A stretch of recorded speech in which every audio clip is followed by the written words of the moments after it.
The Awakening. Dr. Sarah Chen stood motionless in the control room of the Deep Space Listening Array, her eyes fixed on the oscillating patterns that danced across her holographic display. After 15 years of scanning the cosmos for signs of intelligent life, the signal she now witnessed defied everything she understood about natural space phenomena. "Director Wallace, you need to see this," she called out, her voice steady despite the trembling in her hands. The array had picked up what appeared to be a deliberate pattern, a series of mathematical sequences that could only be artificial in origin. James Wallace, the aged director of the DSLA facility, shuffled across the room, his weathered face illuminated by the soft blue glow of the monitors. "What have you found, Dr. Chen?" "It's not just a signal, sir. It's a warning." The pattern repeated with perfect precision, prime numbers interwoven with what appeared to be spatial coordinates. But buried within the mathematical elegance was something far more troubling: a countdown. Within hours, the facility was swarming with military personnel. Admiral Helena Rodriguez, commander of Earth's newly formed Space Defense Initiative, arrived with a team of cryptographers and xenolinguists. Her presence alone confirmed what Sarah had already suspected. This was no mere scientific discovery. "The signal originates from the Kuiper Belt," Sarah explained, gesturing to a 3D map of the solar system. "More specifically, from what we thought was a dormant comet. But the latest scans show it's artificial, some kind of ancient beacon that's just now activating."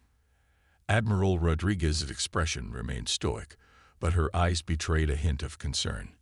"And you're certain about the translation?" Sarah nodded grimly. "The message is clear. They are awakening. Prepare or perish. According to the countdown embedded in the signal, we have less than 3 months. 3 months until what?" Wallace asked, his voice barely above a whisper. Before Sarah could respond, every screen in the facility flickered simultaneously. The main display erupted with new data. Thousands of objects, previously cloaked or dormant, were coming online throughout the outer solar system. They were massive, each one larger than Earth's largest cities. "Until they arrive," Sarah answered, her voice hollow. "Whatever civilization left this warning knew about them. The Nixteri, an ancient species that travels between galaxies, consuming resources and enslaving populations before moving on to their next target." Admiral Rodriguez straightened her uniform, years of military discipline kicking in. "Then we have 3 months to prepare humanity for its greatest challenge. Dr. Chen, I need everything you can learn from that signal." "Director Wallace, the DSLA is now under military jurisdiction." As the facility transformed into a command center, Sarah couldn't help but feel a mix of terror and exhilaration. Humanity had finally made first contact, but not in the way anyone had expected. The question wasn't whether alien life existed, it was whether humanity could survive its emergence. In the weeks that followed, Sarah worked tirelessly with a global team of scientists and military strategists. The beacon contained more than just a warning.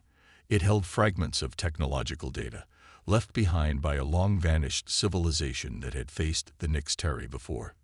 Hidden bunkers around the world were converted into research facilities. The brightest minds on Earth worked around the clock, trying to decipher and adapt the ancient technologies. Every nation set aside its differences, united by a common threat that made their previous conflicts seem petty in comparison. Admiral Rodriguez established her command center beneath the Rocky Mountains, coordinating a global defense initiative that would have seemed impossible just months before. Sarah found herself at the heart of it all, racing against time to understand the threat they faced. 72 days into the countdown, Sarah made a breakthrough. Hidden within the beacon's signal was a detailed analysis of Nixteri biology, their vulnerabilities, their weaknesses. They were silicon-based life forms, evolved in the crushing gravity of a super-Earth. On their own world, they were nearly invincible. But here, in Earth's lighter gravity, they would be forced to rely on massive exoskeletons just to move around. "This is it," Sarah announced to the war room, her excitement barely contained. We don't need to match their technology. We just need to use their own mass against them. In Earth's gravity, those exoskeletons will be their weakness, not their strength. Admiral Rodriguez studied the data, a slight smile crossing her face. So we turn their greatest advantage into a liability. Dr. Chen, I believe you've just given humanity its first real hope. As the countdown entered its final weeks, Earth transformed. Orbital defense platforms were hastily constructed using the beacon's technical data. Ground-based gravity manipulation systems were installed in strategic locations around the globe. Humanity prepared for war, not with despair, but with grim determination. Sarah stood at her console on the final day of the countdown, watching as the massive Nixteri ships appeared at the edge of the solar system. They were beautiful in their terrible majesty, crystalline structures that seemed to defy physics itself. All stations, battle positions, Admiral Rodriguez's voice rang out across all channels. Dr. Chen, are you ready? Sarah's hand hovered over the activation sequence she had helped design. Humanity was about to make its stand, armed with determination, ingenuity, and the knowledge that they were fighting for their very existence. Ready, Admiral, she replied, her voice firm. Let's show them why they should have chosen another planet. As the first Nixteri ships entered the outer defense perimeter, Sarah couldn't help but smile. They had no idea what they were about to face, a species that had turned their warning into a weapon, their technology into a shield, and their strength into a weakness. The battle for Earth was about to begin, and humanity was ready. First contact gone wrong. The Nixteri fleet emerged from the darkness like a crystal garden blooming in space, their ships refracting sunlight in mesmerizing patterns. From her position in Lunar Command, Dr. Sarah Chen watched the tactical display with a mixture of awe and apprehension. Despite all their preparations, the sheer scale of the alien armada was breathtaking. Multiple contacts crossing the Mars orbital line, reported Captain Maya Patel, her fingers dancing across the holographic interface. Their formation suggests a standard conquest protocol, just as the beacon warned. Admiral Rodriguez stood at the center of the command deck, her presence radiating calm authority. Send the greeting package. Let's see if they're willing to talk before we show our hand. The message they transmitted was carefully crafted, a demonstration of humanity's intelligence and technological capability, coupled with an offer of peaceful dialogue. Sarah had helped design it, incorporating elements they'd learned from studying the beacon's data about Nixteri communication patterns. The response came within minutes. A massive hologram materialized in the center of the command deck, revealing a towering crystalline figure. The Nixteri commander's form was magnificent, a silicon-based life form that resembled a living diamond, encased in an intricate exoskeleton that amplified its movements. Children of Earth, the creature spoke, its words translated by the AI systems Sarah had developed. Your world has been chosen. Consider this an honor. Surrender now, and your species will be preserved as productive servants of the Nixteri dominion. Admiral Rodriguez stepped forward, her voice steady. We respectfully decline. Earth is our home, and humanity does not surrender. The Nixteri commander's crystalline form pulsed with what might have been amusement. Your defiance is noted, but irrelevant. We have conquered 1,000 worlds. Your primitive weapons cannot harm our ships. Your technology is centuries behind ours. Resistance will only result in unnecessary losses. Perhaps, Rodriguez replied, allowing herself a small smile. But you might find Earth's gravity disagreeable. The hologram flickered out, and immediately the Nixteri fleet began their advance. Massive ships, each one a city-sized crystal fortress, moved into attack formation. Their first strike was devastating. Energy beams lanced out, vaporizing the decoy satellites humanity had positioned as their apparent first line of defense. All stations, execute Operation Groundfall, Rodriguez commanded. Sarah's fingers flew across her console, activating the network of gravity manipulation devices they'd constructed using the beacon's technology. The effect was immediate and dramatic.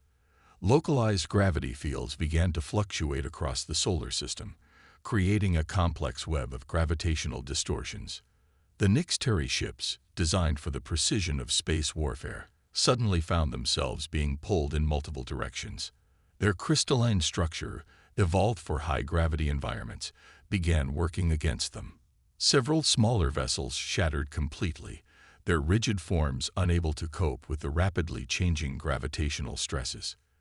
"They're adapting," Sarah reported, watching as the alien fleet adjusted their formation, shifting to pattern beta. The second phase of humanity's defense revealed itself. What the Nix-Terry had dismissed as primitive orbital platforms suddenly activated, generating focused gravity beams that targeted the aliens' massive exoskeletons. Warriors who had evolved to be unstoppable in their home environment found themselves barely able to move in their now overwhelming armor. But the Nix-Terry hadn't conquered 1,000 worlds by being easily defeated. Their flagship, a massive crystalline structure that dwarfed anything humanity had ever built, pushed through the gravity fields. Its weapons systems targeted Earth's major cities, preparing to demonstrate the cost of resistance. "Multiple energy signatures detected," Captain Patil announced. "They're charging their main weapons array." Admiral Rodriguez's expression remained unchanged. "Dr. Chen, initiate the resonance protocol." This was the moment Sarah had been preparing for. Using data from the beacon, they had discovered that the Nix-Terry's crystalline technology had a fundamental weakness: specific frequencies that could disrupt their molecular structure. As she activated the protocol, thousands of seemingly dormant satellites began broadcasting precisely calibrated waves. The effect was spectacular. The energy building in the Nix-Terry weapons arrays started to feedback, creating cascade failures throughout their ships.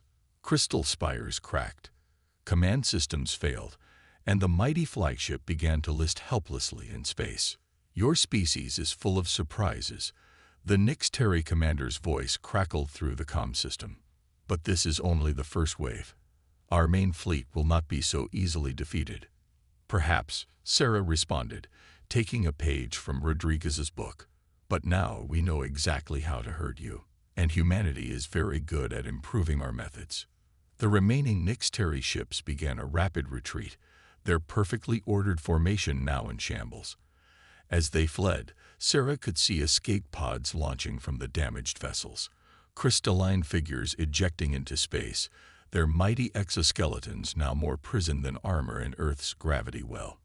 "Recovery teams are launching," Captain Patil reported. "We'll have our first Nix-Terry prisoners for study within the hour." Admiral Rodriguez finally allowed herself to relax slightly. "Well done, everyone. But Dr. Chen is right. This was only the first wave. We've surprised them once. They won't underestimate us again." Sarah nodded, already analyzing the battle data. They had won their first engagement, but the real war was just beginning. Somewhere out there, the main Nix-Terry fleet was coming, and they would learn from this defeat. Humanity would need to be ready with new innovations, new strategies. As she watched the recovery teams collecting debris from the shattered Nix-Terry ships, Sarah couldn't help but feel a surge of pride. Humanity had faced its first real interstellar threat and emerged victorious. They had proved that despite their relative youth as a spacefaring species, they were not to be underestimated. The next wave would be harder, but they would be ready. After all, adaptation wasn't just a human trait, it was their greatest weapon. The Unity Protocol. 30 days after humanity's first victory against the Nix-Terry, the underground research facility beneath Mount Cheyenne hummed with activity. Dr. Sarah Chen stood before a massive piece of salvaged alien technology, a crystalline power core that pulsed with an inner light. Around her, an international team of scientists worked tirelessly to understand the advanced technology they'd captured. "The crystal matrix responds to sonic frequencies," Dr. Yuki Tanaka explained, manipulating a holographic model of the alien power core. "But it's not just about the frequency, it's about the intent. These crystals are semi-sentient." Sarah watched as the salvaged technology reacted to various stimuli. The Nixteri prisoners they'd captured had been surprisingly forthcoming, though not out of any sense of cooperation. They simply couldn't comprehend how an inferior species could possibly make use of their advanced technology.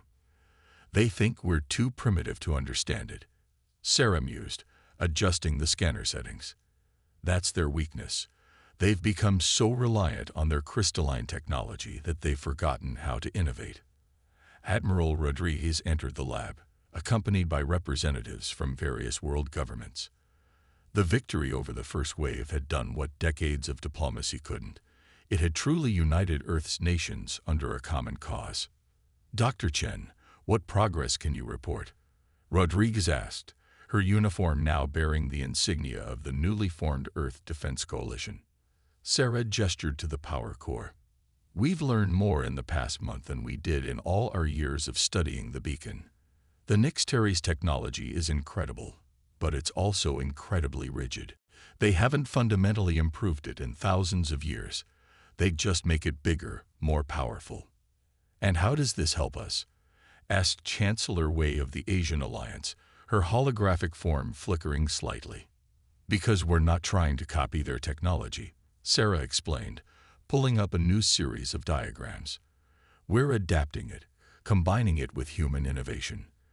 The gravity manipulation fields we used in the first battle. That was just the beginning." The lab's main display lit up with images of new weapon designs and defense systems.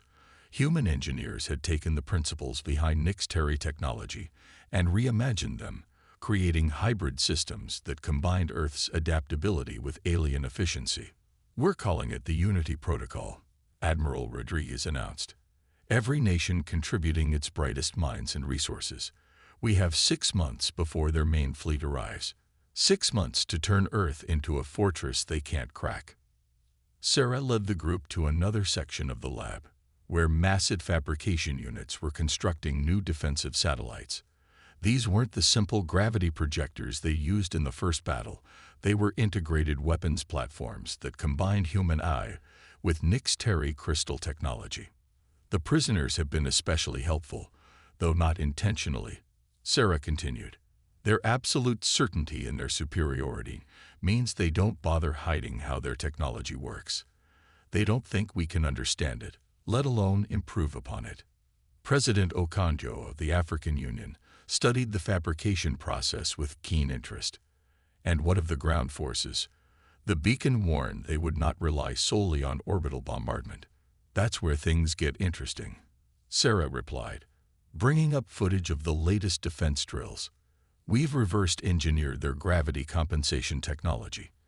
But instead of using it to help heavy creatures move in our gravity, we're using it to make our soldiers stronger, faster." The display showed soldiers in sleek exoskeletons moving with impossible speed and agility. Unlike the bulky Nixteri armor, these suits were designed to enhance human adaptability rather than compensate for biological limitations. "The Nixteri evolved in high gravity, so they see our world as weak," Sarah explained. "But we've turned that assumption into an advantage. In Earth's gravity, augmented humans can move in ways they can't predict or counter." Admiral Rodriguez nodded approvingly. "We've also been expanding our manufacturing capabilities. Every major industrial center on Earth has been converted to produce our new hybrid technology.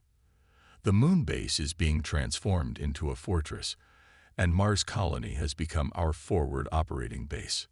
The representatives watched as more data streamed across the displays. Production figures, training programs, defense grid preparations. Humanity was mobilizing on a scale never before seen in history. "There's something else," Sarah added, her expression serious. "We've detected signs that we're not the only species fighting the Nixteri. The beacon wasn't just a warning, it was part of a network. There are others out there, resisting. We've begun receiving signals." The room fell silent as the implications sank in. Humanity wasn't just fighting for Earth anymore. They were potentially part of a larger rebellion against an ancient oppressor. "How long until we can establish communication with these other species?" Chancellor Wei asked. "We're working on it," Sarah replied.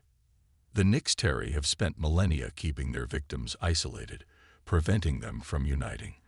But they never expected one of their targets to crack their communication protocols before the invasion. Admiral Rodriguez straightened her uniform. Then we have a choice to make. Do we focus solely on Earth's defense, or do we reach out to these other civilizations? We do both, Sarah said firmly. Because that's what humans do. We adapt, we innovate, and we unite. The Nixteri think they're superior because they conquered 1,000 worlds. But they've never faced a species that turned their own technology against them. They've never faced humanity. As the meeting concluded, Sarah returned to her work with renewed determination.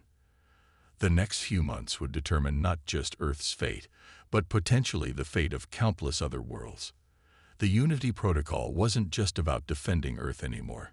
It was about changing the galaxy forever. And somewhere in deep space, the main Nixteri fleet approached, unaware that they were heading toward a civilization that had turned their greatest strengths into weaknesses, their most advanced technology into tools of their own defeat. Humanity was ready to show the galaxy why underestimating them was a costly mistake. Operation Starforge. The bridge of the ESS Prometheus hummed with tension as Earth's first faster-than-light vessel prepared to make history. Dr. Sarah Chen stood at her station, watching as the hybrid crystal drive core pulsed with energy.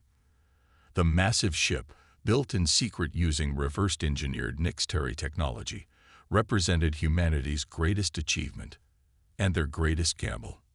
Drive core stabilized, Sarah reported, her fingers dancing across the crystalline interface, quantum field maintaining integrity at 98%. Admiral Rodriguez occupied the captain's chair, her weathered face illuminated by the holographic displays. All stations, final status report for Operation Starforge. The responses came quickly. Weapons systems online. Shields at maximum. Communication arrays ready. Stealth systems engage. The Prometheus wasn't just a ship, it was humanity's message to the galaxy. Its hull combined Earth metals with Nixteri crystals, creating a vessel that could adapt and heal like a living organism. Its weapons were a fusion of human ingenuity and alien power, capable of things neither civilization had achieved alone. Signal from Earth Command, announced Captain Patel. The defense grid is fully operational. We are cleared to proceed. Rodriguez nodded grimly. Very well. Dr. Chen, initiate the jump sequence. Sarah took a deep breath and activated the drive. The hybrid crystal core began to sing, a haunting melody that resonated through the ship's structure. Space itself seemed to bend around them as the Prometheus prepared to do what the Nixteri had thought impossible, achieve faster-than-light travel using their own technology in ways they had never imagined. Jump in 3, 2, 1. The universe stretched and compressed, and suddenly they were there, deep in Nixteri-controlled space, hidden in the shadow of a gas giant. Their mission was audacious. While Earth prepared its defenses, the Prometheus would make contact with other resistant species and coordinate a galaxy-wide uprising. Multiple signals detected, Sarah announced, studying the data streams. Just as we thought. There are at least 7 other civilizations actively fighting the Nixteri. They've just been prevented from communicating with each other, until now. The Prometheus's advanced communication array, designed specifically to pierce through Nixteri jamming protocols, began broadcasting on frequencies the oppressors had thought secure. Within hours, responses started flowing in. The first visual contact came from the Zarkuli, a species of energy beings who had been fighting the guerrilla war against the Nixteri for centuries. Their representative appeared as a swirling vortex of light in the ship's conference room. You have achieved what we thought impossible. The Zarkali emissary pulsed. The Nixteri's crystal technology was meant to be their signature of dominance, yet you have turned it against them. Humans have a talent for the impossible, Rodriguez replied. We're here to propose an alliance. The Nixteri maintain control by keeping resistant species isolated.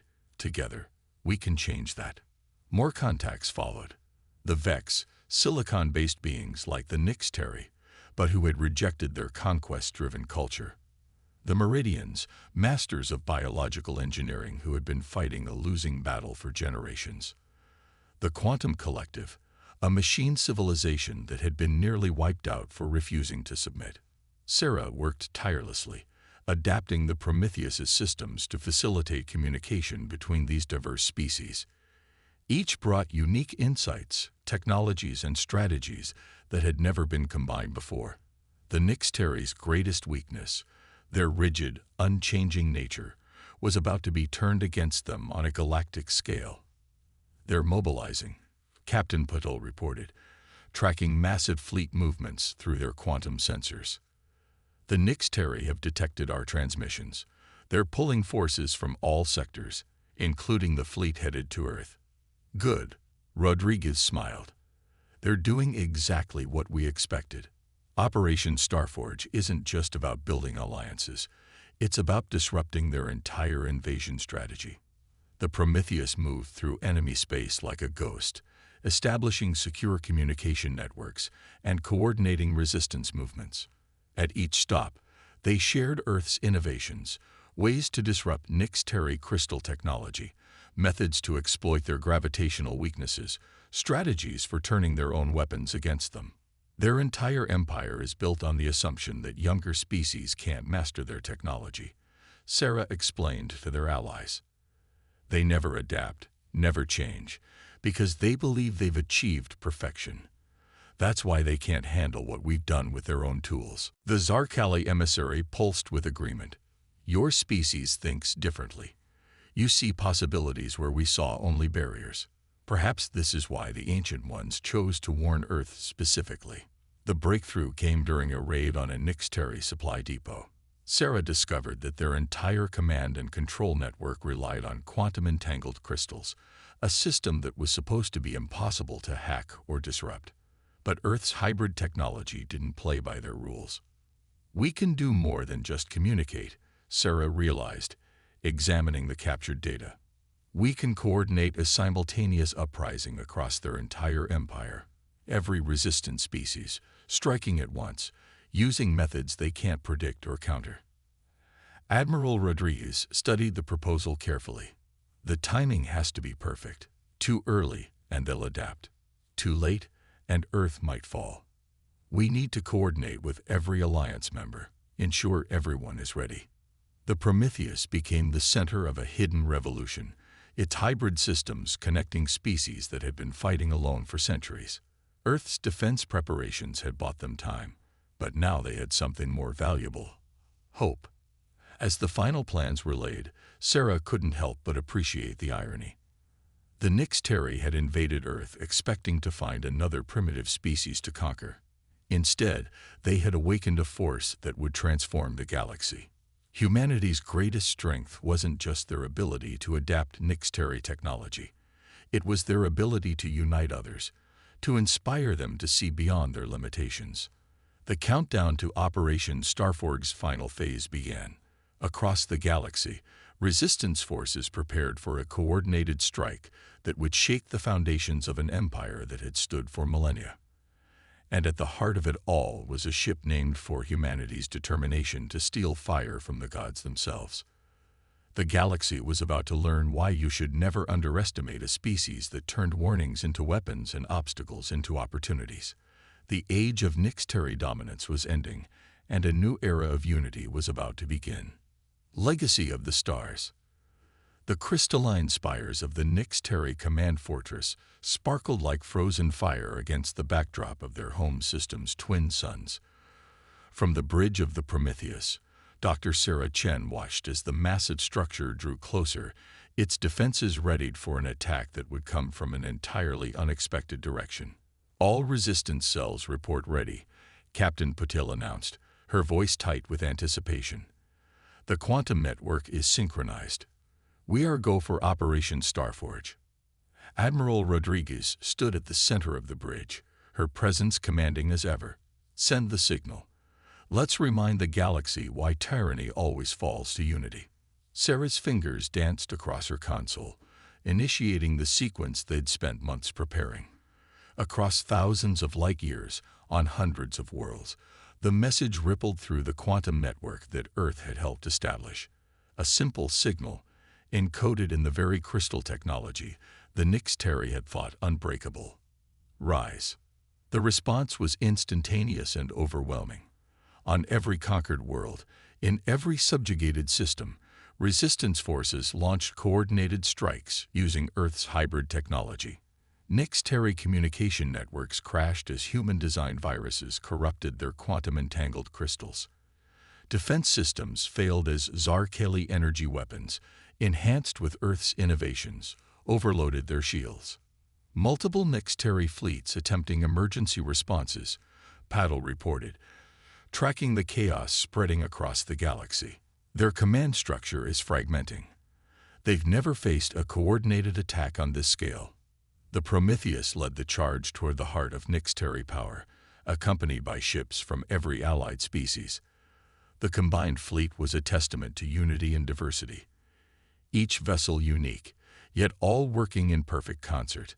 The Meridian's organic ships flowed like liquid metal, while the Quantum Collective's vessels shifted through dimensional space. And at the center, Earth's hybrid technology tied them all together. Incoming transmission, Sarah announced as the Nix-Terry leadership finally responded. They're requesting to speak with us specifically. The holographic form of the Nix-Terry High Commander materialized on the bridge, its crystalline structure pulsing with barely contained rage. You dare to challenge the natural order? We have ruled this galaxy for millennia. We are perfection crystallized. That's your weakness, Sarah replied, standing beside Rodriguez. You stopped evolving, stopped adapting. You thought your technology made you invincible, but it just made you predictable. We have conquered 1,000 worlds. The commander's form flickered with anger. You are children playing with powers you cannot comprehend. Rodriguez stepped forward. No, we're the species that took your powers and made them better. Look around you. Your empire isn't falling to superior force. It's falling to superior innovation. As if to emphasize her point, the quantum network pulsed with new victory reports. The Vex had liberated their homeworld using Earth-designed gravity weapons. The Meridians had broken through the Nix-Terry's supposedly impenetrable orbital defenses using biological ships enhanced with crystal technology. Every success utilized the very tools of oppression, transformed by human ingenuity into instruments of liberation. Final warning, Rodriguez declared. Surrender, and we'll ensure your species has a place in the new galactic alliance we're building. Continue fighting, and you'll learn just how creative humans can be when we're pushed. The High Commander's response was to launch an all-out assault. Massive crystal ships, each one a city-sized weapon of war, converged on the resistance fleet. But this was exactly what they had planned for. Execute final phase, Rodriguez ordered. Show them why you don't corner a species that specializes in impossible solutions. Sarah activated the Prometheus's primary weapon, a device that represented the pinnacle of human-alien cooperation. It used the Zarkeli's energy manipulation, the Vex's crystal expertise, the Meridian's organic computing, and Earth's innovative drive to do something the Nix-Terry had thought impossible. It turned their own crystal technology's resonance frequency against them. The effect was beautiful and devastating. The massive Nix-Terry ships began to vibrate, their perfect crystalline structures becoming their ultimate weakness. Commands couldn't be transmitted. Weapons couldn't be fired. The empire that had stood for thousands of years was being undone by the very perfection they had prized. Their entire command structure is collapsing, Sarah reported, watching as the quantum network showed similar results across the galaxy. The resistance forces are advancing on all fronts. The High Commander's hologram flickered one last time. What? What are you? We're human, Sarah answered simply. We're the species that looks at limitations and sees possibilities, the ones who take your weapons and turn them into tools.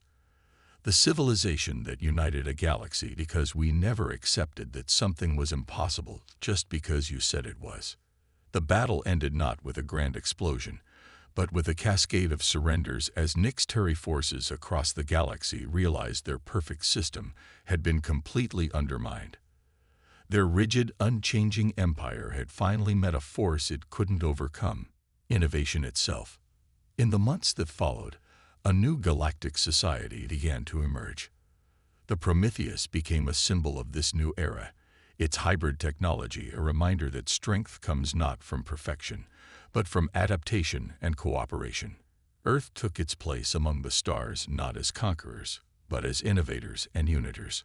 Sarah stood with Rodriguez in the newly established Galactic Council chamber, watching representatives from dozens of species, including reformed Nixteri, work together to build something new.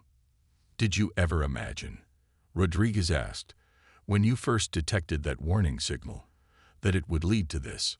Sarah smiled, watching as a human scientist collaborated with a Zarkali engineer on a new hybrid technology design. "That's the thing about humans. We don't just survive warnings, we transform them into opportunities. The Nixteri thought they were perfect, and it made them static. We know we're not perfect, and that's what makes us unstoppable."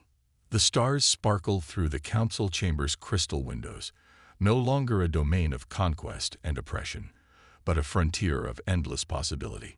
Humanity had not just survived its trial by fire, it had transformed the very nature of galactic civilization.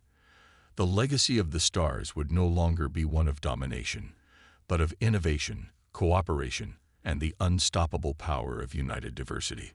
And somewhere in the vastness of space, other young civilizations were emerging, looking up at the stars with wonder. When they were ready, they would find not an empire waiting to conquer them, but an alliance ready to welcome them, led by a species that had proved that the best way to face an impossible challenge was to completely change the rules of the game.